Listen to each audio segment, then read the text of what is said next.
What do you want in life? What's my purpose in life? Why am I here? What do I love? What am I passionate about? How many people can genuinely answer, this is my purpose in life? Very, very few people. Once you're clear with your purpose, you know what to concentrate on, and you know what to direct your finite amount of energy towards. If you're conditioned, it's because you have allowed yourself to become that. And if we conditioned ourselves to believe certain kinds of things, and one of the things that we kind of believe and hang on to and live with is this whole idea that all of the things that happened to me in my past are what are keeping me from doing what I'd like to do today. So we hang on to these things and we fill ourselves with blame. You have some options. Here you are exploring the variety of your environment and coming into alignment with who you really are, and then allowing all of that to flow through you too.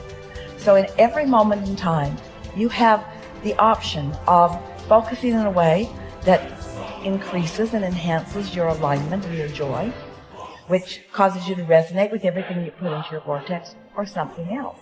There really are not so many other choices, are there? You can focus on a problem. You cannot have enough money and feel bad because you are attached to the money. Or you can not have enough money and feel good as you're anticipating more coming. But the consequence or the circumstance of the money does not need to dictate to you how you feel. That is the problem with getting attached to something that you can't control, is that it leaves you like a puppet with no strings. It's about not putting your attachment in all the wrong places, not putting it in what is temporary, but putting it in what is steady. And then in that steady attachment or alignment, then you can just flow it to whatever is currently in your now flowing through your experience. You can't give away what you don't have. People who are not good at giving away love can't give away love because they don't have it to give away.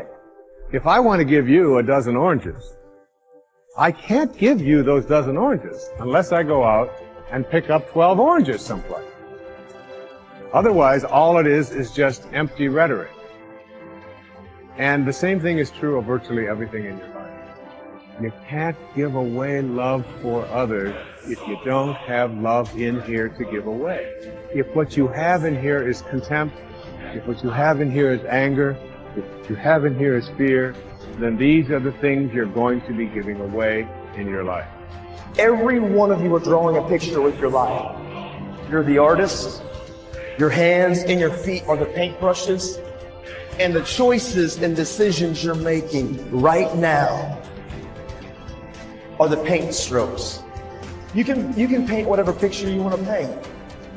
You can become whatever you want to become. But your choices and decisions that you're making right now matter.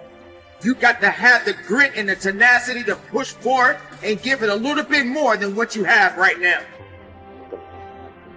Don't wait for the perfect timing. The perfect timing is never going to come because there's no such thing as perfect. There's never going to be a day where you wake up and you're like, this is the perfect day for me to finally change. All the things have lined up. My inbox is completely clear. I have nothing to do today. There's no distractions. The kids are finally perfectly on their own. Oh my gosh, my husband or wife is finally perfect on their own. Everybody is healthy around me. Everything is just perfect. The day is sunny and bright. And oh my gosh, look at all this gold that just happened to appear in front of me. It's not going to happen like that. You need to say, okay, there is never going to be a perfect time, so you need to set a D-Day. Literally, a day in which you say, that's the day. And then you need to marshal all of your motivation, all of your ability to learn and develop skills as fast as you can before that day. But when that day comes, that's D-Day. That's the day that you go. That's the day that you quit. And that has to be a real date for you. I mean, mark it on the calendar. That's the day you quit the thing. That's the day you walk out. That's the day that you leave that situation that is not healthy or satisfying or good for you or your soul or the people around you. That you have to have that date. It has to be scheduled or you'll never do it. You'll just keep saying, oh, you know, one day things are going to be... You know the people who say one day? They end up at the end with a collection of days that were so far from perfect that they're in a state of misery now. They never landed in the land of their dreams, because they were always marching in something that was miserable to them. right? At some point, the only way that life changes is that you change your course. And don't wait for a perfect day. So what's your date? People who earn large incomes aren't lucky, and they're not crooks, as those without money are so fond of pretending, nor are they endowed with more brains or talent necessarily than their friends and neighbors, nor are they privy to occult secrets, and only a very few were lucky enough to have had rich fathers or grandfathers. Most of the people earning the big incomes today started the same way you and I did, and most other people. The only difference between the men who earn big incomes and those who earn small incomes is that those earning big incomes decided to earn more. They're the people who made it their business to earn more. You see, people do what they make up their minds to do. So get rid of the ancient superstition once and for all that people who earn big money are special people, are lucky, or get the breaks, or had money to begin with, or knew someone, or are smarter, or anything else. These are alibis. They can all be disproved 1,000 times. The reason there are so many of these alibis around is that men who fail to make the grade financially are seldom honest enough to just admit that they really didn't try and keep trying. So in order to justify their failure, in order to remain seated, they dream up and pass along these old alibis. We're all self-made, but only the successful will admit it. The commitments we make to ourselves and to others, and our integrity to those commitments, is the essence and clearest manifestation of our proactivity. It is also the essence of our growth through our human endowments of self-awareness and conscience. We become conscious of areas of weakness, areas for improvement, areas of talent that could be developed, areas that need to be changed or eliminated from our lives. Then, as we recognize and use our imagination and independent will to act on that awareness, making promises, setting goals, and being true to them, we build the strength of character, the being that makes possible every other positive thing in our lives. It is here that we find two ways to put ourselves in control of our lives immediately. We can make a promise and keep it, or we can set a goal and work to achieve it. As we make and keep commitments, even small commitments, we begin to establish an inner integrity that gives us the awareness of self-control and the courage and strength to accept more of the responsibility for our own lives. By making and keeping promises to ourselves and others, little by little our honor becomes greater than our mood. The power to make and keep commitments to ourselves is the essence of developing the basic habits of effectiveness. Knowledge, skill, and desire are all within our control. We can work on any one to improve the balance of the three. As the area of intersection becomes larger, we more deeply internalize the principles upon which the habits are based and create the strength of character to move us in a balanced way toward increasing effectiveness in our lives. Get stronger. You can develop the muscle. You can develop the courage muscle. You can develop the inspiration muscle.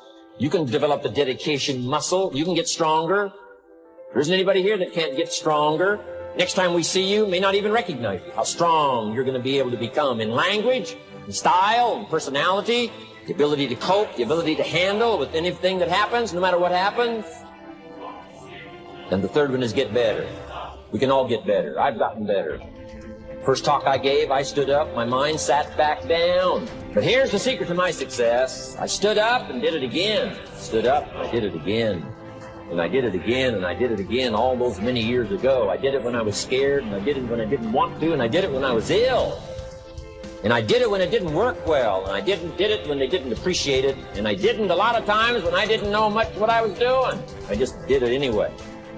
And now all these years later, I'm asked to walk on this stage. Greatest introduction I've ever had, greatest response and welcome I've ever had, the greatest opportunity I've ever had to touch this many lives with a mixture of word, heart, and soul. I got better. I got better day by day and week by week and month by month. And I'm asking you to do the same thing until you can develop a long arm and a long reach. Until you can develop influence that won't quit. Touch people next year you couldn't touch this year.